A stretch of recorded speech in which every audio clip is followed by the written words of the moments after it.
दीपावली के दिन लक्ष्मी के आगमन का विधान है। जब लक्ष्मी जी आ रही हैं तो उनका स्वागत व पूजन अभिष्ट है। अतः दीपावली का दिन लक्ष्मी पूजन से संबंधित है। आधी रात को सिंह लग्न को महत्वता दी गई। कहा गया है अर्धरात्रि में लक्ष्मी जी आती हैं। कहा गया है अर्धरात्रे भवेत्यो लक्ष्मी रासयन्तु ग्रहान्। अर्धरात्रि में लक्ष्मी का घर में आगमन होता है। दूसरी बात, ब्रह्म पुराण में लिखा है प्रदोषार्ध राव व्यापिन मुरया। कहा गया है ऐसा कहकर अर्धरात्रि में लक्ष्मी पूजन करना श्रेष्ठ है, ये बताया गया है। तो 2 श्लोकों में आया है कि अर्धरात्रि में लक्ष्मी जी का पूजन स्थिर लग्न में करें तो अर्धरात्रि में स्थिर लग्न सिंह लग्न होती है। और कहते हैं लक्ष्मी जी सिंह पर सवार होकर आती हैं। तो फिर शाम को जो स्थिर लग्न है, वृषभ लग्न है, जिसमें अधिकांश गृहस्थ लोग लक्ष्मी पूजन कर लेते हैं, तो उसमें क्या करना चाहिए? तो कहते हैं प्रदोष काल में दीपों की पंक्ति से घर सजाने का विधान है। कि जो प्रदोष काल है उसमें घर में दीपों से सजाएं, दिए जलाएं और अर्धरात्रि में लक्ष्मी जी का स्वागत करें और उनका पूजन करें, ये विधान है। अब इस बात का महत्व आप इस बात से देख लें, ज्योतिषीय दृष्टि से देख लें।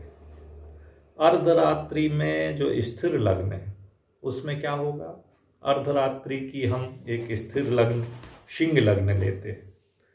वैसे स्थिर लग्न वृषभ लग्न भी स्थिर लग्न है, सिंह लग्न भी स्थिर लग्न है, वृश्चिक लग्न भी स्थिर लग्न है और कुंभ लग्न भी स्थिर लग्न है।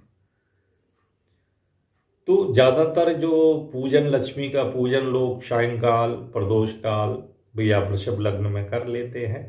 और जो जानकार जो विशेष फल की इच्छा रखते हैं या ज्ञान रखते हैं वो सर्वश्रेष्ठ मुहूर्त सिंह लग्न में अर्धरात्रि में या मध्य रात्रि में सिंह लग्न में वो महालक्ष्मी जी का पूजन करते हैं। तो क्या होगा सिंह लग्न में महालक्ष्मी का पूजन से किस प्रकार सर्वश्रेष्ठ है?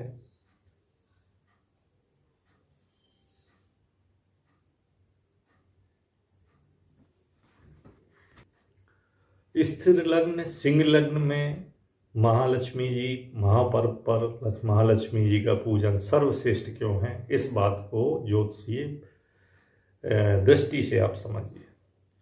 सिंह लग्न होगा तो इसमें जो है तुला राशि में सूर्य और चंद्रमा होना चाहिए, ये शर्त है। तो सिंह लग्न में सूर्य और चंद्रमा तृतीय भाव में होगा। तो अब किस प्रकार धन वर्षा होगी?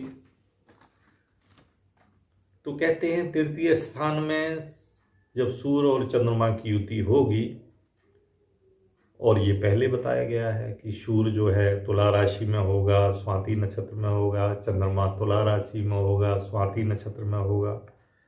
तो सूर्य और चंद्र स्वाति नक्षत्र में होने से, अब चूंकि स्वाति नक्षत्र का जो स्वामी है वो राहु है,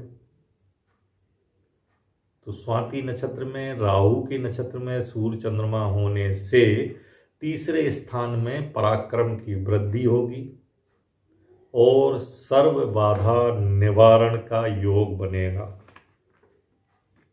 पहला लाभ यह होगा। सूर्य चंद्रमा कुंडली के तीसरे भाव में तुला राशि में और स्वाति नक्षत्र में होने से, राहु के नक्षत्र में होने से पराक्रम की वृद्धि होगी और सर्व बाधा निवारण का योग बनेगा, पहला लाभ। दूसरा भाव, चूंकि कुंडली में चंद्रमा द्वादशेश होगा और राहु के नक्षत्र से वो पीड़ित होगा, अर्थात द्वादश भाव में खर्चों पे अंकुश लग जाएगा, खर्च पर नियंत्रण हो जाएगा, तो ये दूसरा लाभ हो जाएगा। तीसरा भाव, सूर्य कुंडली के तीसरे भाव में तुला राशि में होगा तो सूर्य उपचय भाव में होगा, इसलिए सूर्य बलवान होगा। दूसरी बात, सूर्य नीच राशि में होगा क्योंकि तुला राशि में होगा, शत्रु राहु के नक्षत्र में होकर पीड़ित होगा, पीड़ित होकर राजयोग से धन वृद्धि करेगा, ये तीसरा लाभ। चौथा लाभ,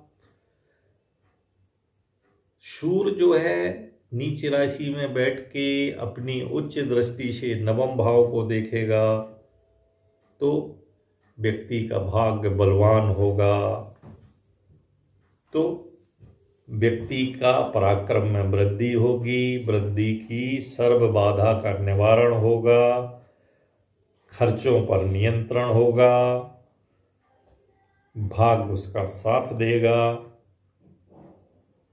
लक्ष्मी योग बन के धन की वर्षा होगी। इसीलिए हम कहते हैं कि स्थिर लग्न, सिंह लग्न जो मध्य रात्रि में अर्धरात्रि में आता है उसमें महालक्ष्मी का पूजन करना श्रेष्ठ है। नमस्कार।